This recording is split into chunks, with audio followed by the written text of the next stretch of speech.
मौलाना महमूद मदनी साहब के बयान को फिर से सुनिए आप। मौलाना साहब की और उसमें उन्होंने जो बातें कही हैं सुप्रीम कोर्ट के संबंध में, वो ये कही है कि सुप्रीम कोर्ट तब सुप्रीम कहलाएगा जब वो न्याय करेगा, फैसले नहीं सुनाएगा, न्याय करेगा। फैसला सुनाना एक पहलू है, न्याय करना दो पहलू है। मैं भी ये मानता हूँ, भारत का मुसलमान ये मानता है कि अदालतों से हमें न्याय नहीं मिला है। फैसले सुनाए गए, वो संविधानवादी है, हम स्वीकार कर रहे हैं, करना पड़ेगा। संवैधानिक व्यवस्था में कोर्ट का फैसला माने सर्वमान्य आपको मानना ही है, वो हम मान रहे हैं। किसी ने मतलब ऐसा भारत में एक भी मुसलमान नहीं जो ये कहे कि कोर्ट का फैसला हम नहीं मानते। या महमूद मदनी साहब ने भी ये नहीं कहा, उसको सुनिए। राम मंदिर के मामले में आप उस सुप्रीम कोर्ट के सारे फैसले जितने हैं पूरे पेज पढ़ लें। 3 बातें कही गई थी।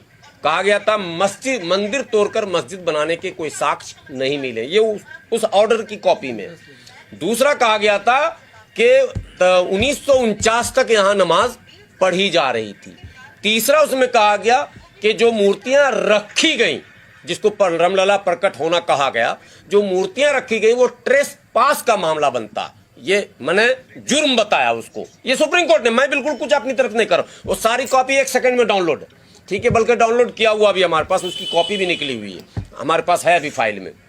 मैं बोले वो निशान भी कुछ लगे हैं, कुछ नहीं लगे हैं, लग जाएंगे। ये उनके फैसले में है।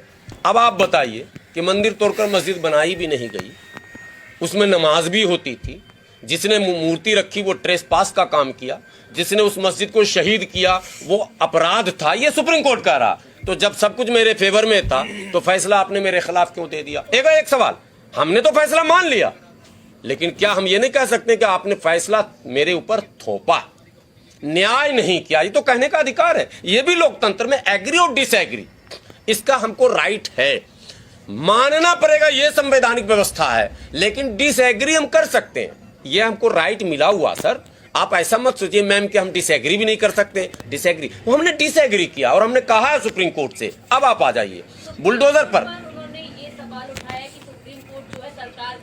यस यस यस यस, आइए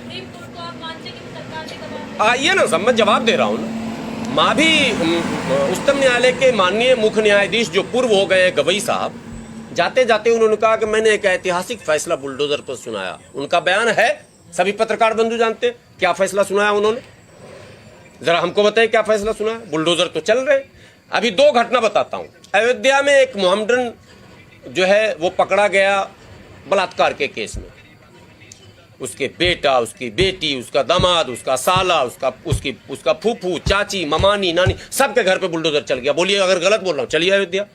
रोज टीवी वाला दिखा रहा था, आज जो है अब्दुल के घर पे बाबा का बुलडोजर। बाबा का बुलडोजर संविधान का बुलडोजर होगा, ये बाबा का बुलडोजर कब से होने लग गया भाई?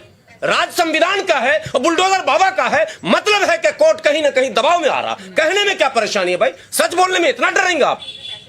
देश में सच बोलने की भी आजादी छीनी जाएगी क्या?